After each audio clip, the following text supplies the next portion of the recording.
Good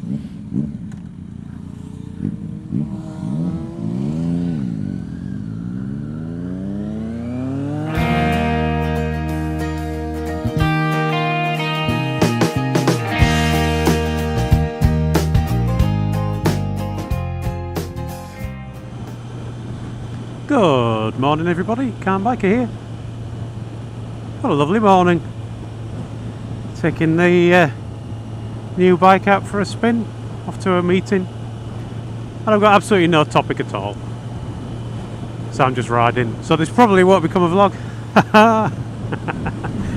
Just talking to myself. Which is essentially what we do, isn't it? Those motor vloggers just talk to ourselves. Give our opinions on stuff that doesn't matter, nobody cares. Oh dear, that's a strange thing that. I mean, I approach this motor vlogging lark as a lark. I mean, quite simply, it's just something to do, something to muck about with, bit of fun when I'm on my bike. Great way of sparking up conversations. Occasionally, getting told I'm a moron. You need to be told you're a moron every so often. Bring you back down to earth, all that kind of thing. But yeah, essentially, you don't care about my opinions. There are a few people out there. Oh god, this is risking becoming a topic, so I'll shut up and make it a Tower of Babble at some point. But there are a few people out there, and I try to include myself amongst these, that when they hear arguments that are actually good ones and prove them wrong, there are a few people who go, you know what, I am wrong and you're right, or there's somewhere in between, and they change their opinion accordingly. I try to be like that. There are also people with very strongly held beliefs or cognitive dissonance who struggle with that one, who will continue to believe what they want to believe, even in the face of massive evidence against it, because it makes them feel better. Good luck to them. I don't care. I don't care about their opinions, you don't care about mine.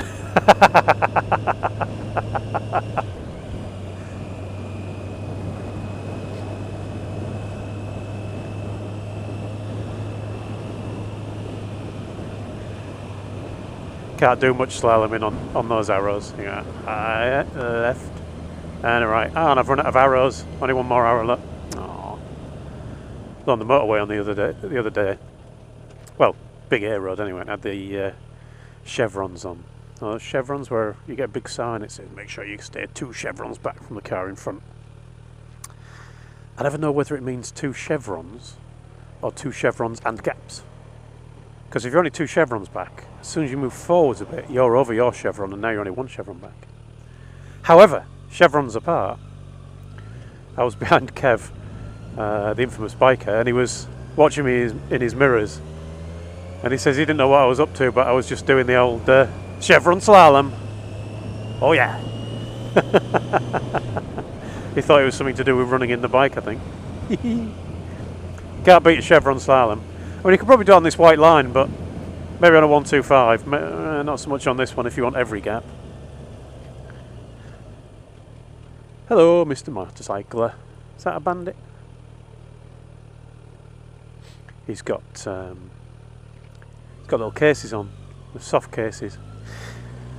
The place I bought this bike from, a company called Rob Speed, and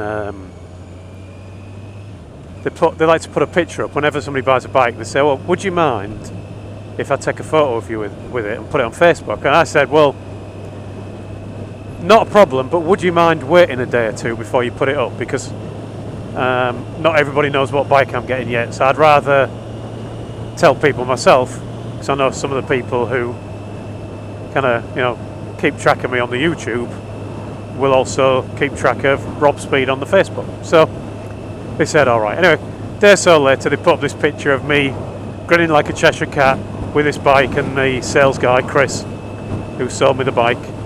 He didn't have to do much selling, to be fair. It was, can I test ride that? Yes, you can. Get back. Can I buy that? That was the sales process. and had a great comment on it. Some guy, all the gear, but clearly no idea, talking about me. Couldn't work out if he was serious or not. I suspect he was actually, but I've got no idea because I bought a race bike with panniers on. This actually harks back to the thing I was saying earlier, because I just said to him, actually it's not a race bike, it's a sports tourer. And then a few other people got involved saying, well, it sounds like you're jealous and all this kind of stuff. And the guy actually said, no, I don't need a bike like that. I've got my 600. I can filter on it. Because you can't filter with panniers on, can you? Oh, no, you can. And then he showed a picture of his bike and it had those soft panniers on. And at the end of it, he says, I didn't carry an argument, somebody else did, but he says, I still stand by my original comment. There you go. In the face of all the facts against it, it's not a race bike. It is a tourer. You can filter with panniers on. You have a sports bike yourself with panniers. But I've still clearly got no idea.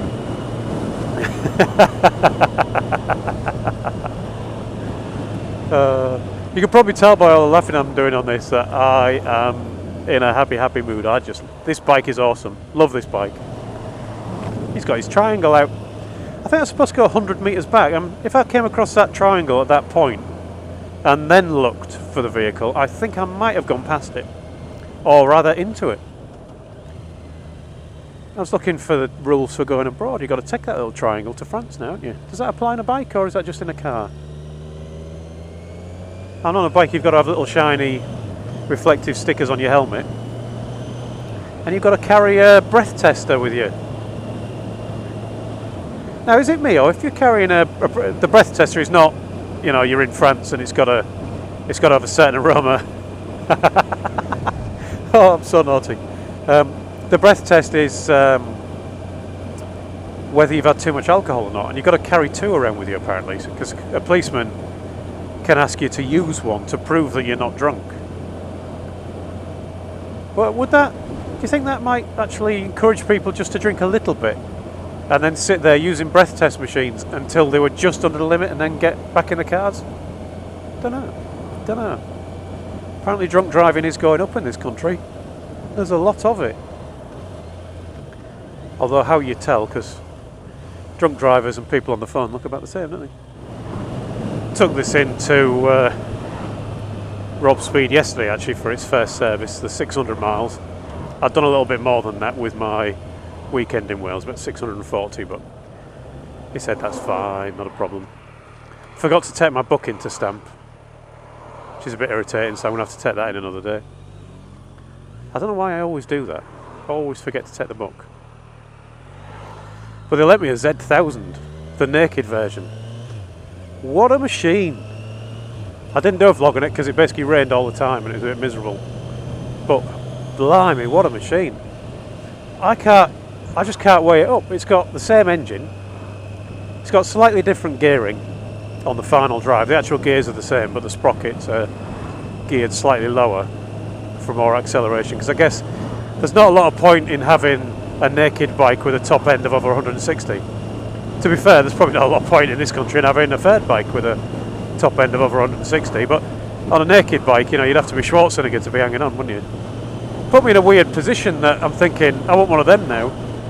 I really must stop test riding bikes because I always want one afterwards. Apart from that Ducati monster that made my hands go numb. Is that allowed? Can I have a garage with two bikes and they're both Z1000s? Must stop thinking about buying bikes. I haven't paid for this one yet.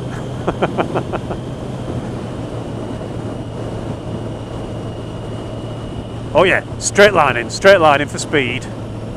Right, I'm just going to be stuck behind this truck now until I get out onto the 63 of A's. So Lord Hepcat, Witherington, Lee Smythe's driveway. So before I get there, I shall say thank you for watching, everyone.